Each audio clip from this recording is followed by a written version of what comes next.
We talked before the game about they had to move Edey and basically get him in the action, make him defend multiple possessions. They lifted him up. They lifted him up. They moved him side to side. And even though he was there, the number of different actions they ran to get the shot they wanted was phenomenal. Are you worried about the future toughness of Jersey City now that I understand they're getting soft? No, I understand that people are just walking into grocery stores there. They're buying lottery tickets, and they're walking out nearly billionaires. I mean, can you really instill toughness from a geographic locale if the grocery stores are handing out billion-dollar lottery tickets? RD, if you went and saw the real Coach Hurley, as I call him, run a practice. But that means Dan right now, all due respect to Bob. I'm kidding. Ran that practice next door.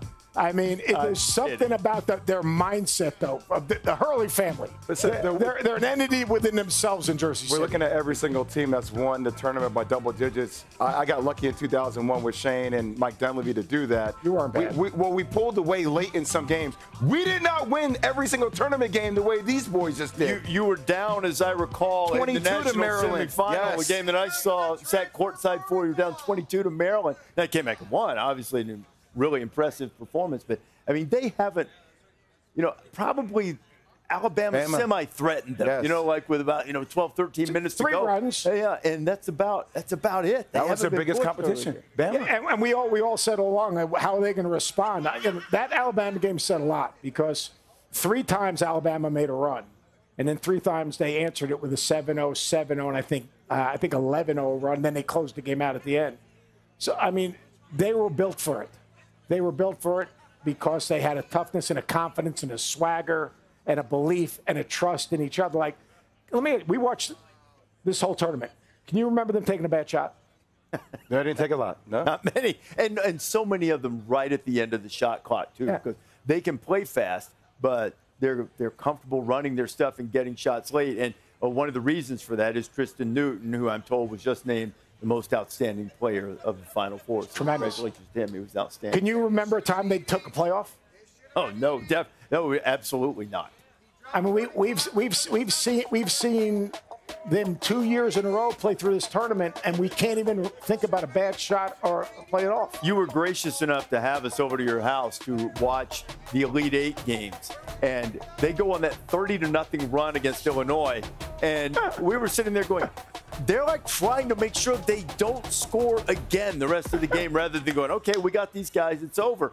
It was like let's see if we can keep them from scoring. Okay, they got 2. Let's see if we can hold them to 2. It was a fascinating thing. Shannon Jr. was averaging 30. Yeah. I kept saying it. He had more fouls than he had field goals made in that game. You know how humbling that is? They take away what they have to take away to find a way to win.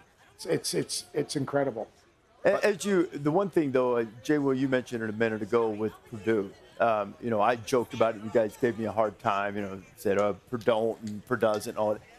Look, man, they showed toughness and heart, and I think they'll be back on this stage. No doubt. Sometimes you just need that breakthrough, and Purdue hadn't been to the Final Four since 1980. They hadn't been to the championship game since 1969, but Matt Painter is an elite coach. They're going to continue to develop players in their style and get their kind of guys, much in the same way that UConn gets theirs.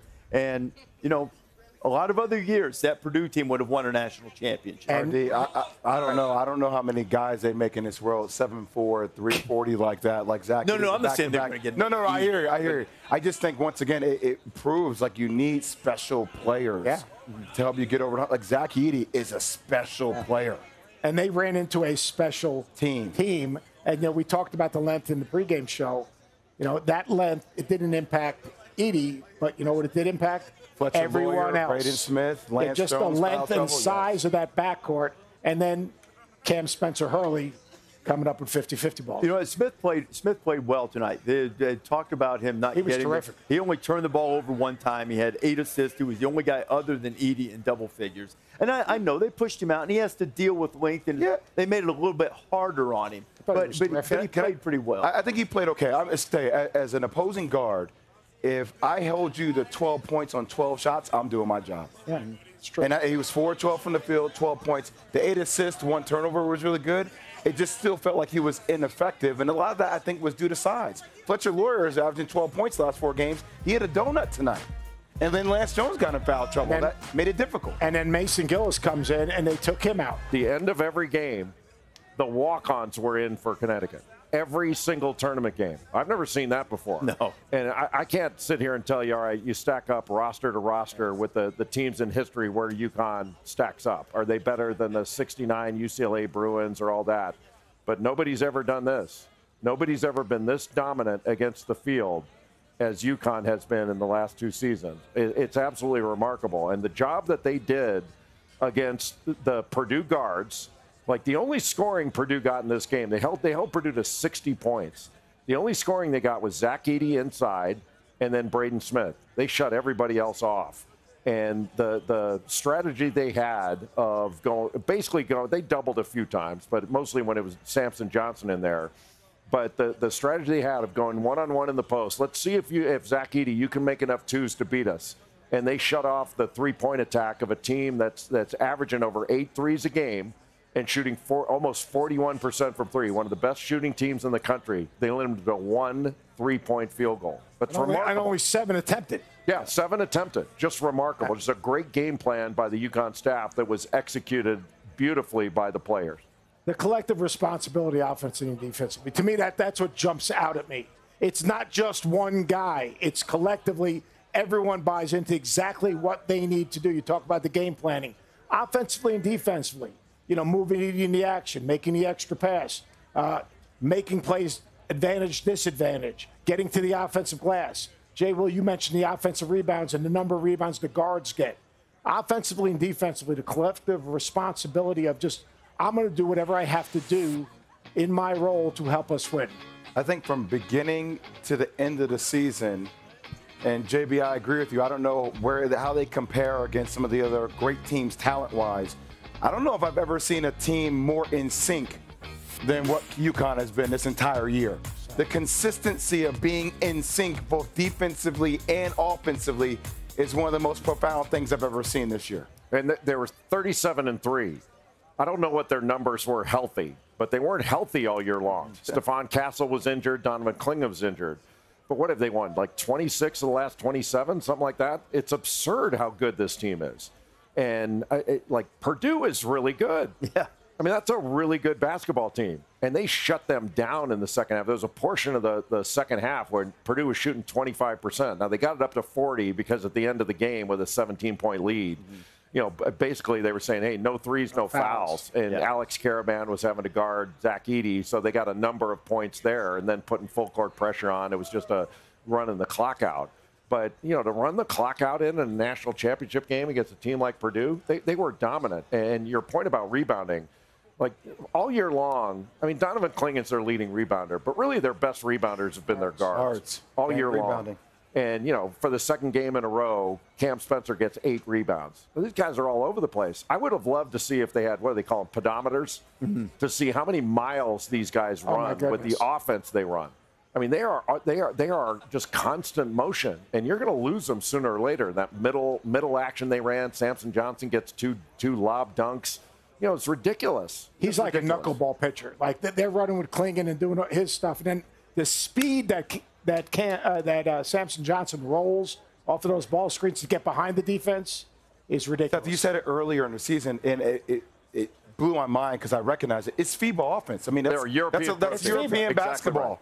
What you're watching. I don't know what it is about this tournament, but sometimes when your program finally does it, somehow it eases the burden and makes it a little more feasible for future teams to get there. I agree. And look, Purdue had a great year. They're an outstanding basketball team that's a really high character team. And I think they showed their athletic character by how they responded to what happened to them last year and turning it into a positive and not only reaching the Final Four, but reaching the national title game. And look, I think we're going to talk about what Purdue didn't do to win it. I mean, they had season lows in points. They scored 60 points, season low. Season low in assists with only 8. Season low in threes with only 1 of 7 for an outstanding shooting team. But it really wasn't that. It was about what UConn did. UConn forced that. They're a better basketball team. But what I feel really good for Matt Painter and for the Purdue program is that the light from the Final Four now illuminates some of the past that appeared to be failures, but were really successes. They've had great success with that program.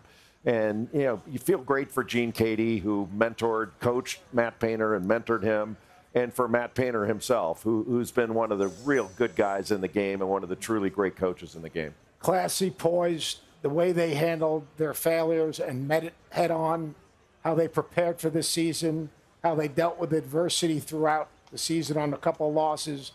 Matt Painter's one of the great leaders in college basketball. He's one of the great coaches in college basketball. He recruits to his personality and to his university. They recruit good players that fit how he wants to play. He develops players. He retains players. He coaches players. Jay, you said it, Rece. Jay, you said it. Jay, well, you said it. They ran into a better team today. That happens. Yeah. That should not take away from their season, the success they had, the program they've built, and the success they're going to have in the future. Yeah, but so that speaks to what society's perception is of failure. And as you heard Giannis talk about this when they lost a postseason game, there is no failure. There's steps to success. And all these things have led up to this point. But first off, more importantly, what a great life lesson that Matt Painter was talking to his kids about in that locker room afterwards. These are things that you carry with you for the rest of your life. You are going to inevitably get knocked down. You are going to face adversity. How you face and look that adversity in the eye each and every day and keep going to be better, that sets a tone about your character. And that's what we saw these young men this entire year when we were waiting for that car wreck. They've showed you their character because they keep coming and they keep executing. And if losing in a championship game, if they're failures, then what's everybody else? Exactly. Exactly. I think John Shire said it after Duke was eliminated. He said everybody except one team every year loses in this tournament. There's only one. The one is UConn. Tristan Newton there was the most outstanding player of the championship, of the Final Four in the championship game, was spectacular. 20 points, 5 rebounds, 7 assists. The first player to go 25-5 in a title-clinching win since Carmelo Anthony did it in 2003. You see Marcus Page put up similar numbers, but fell victim to Villanova in the great play from Chris Jenkins in 2016. But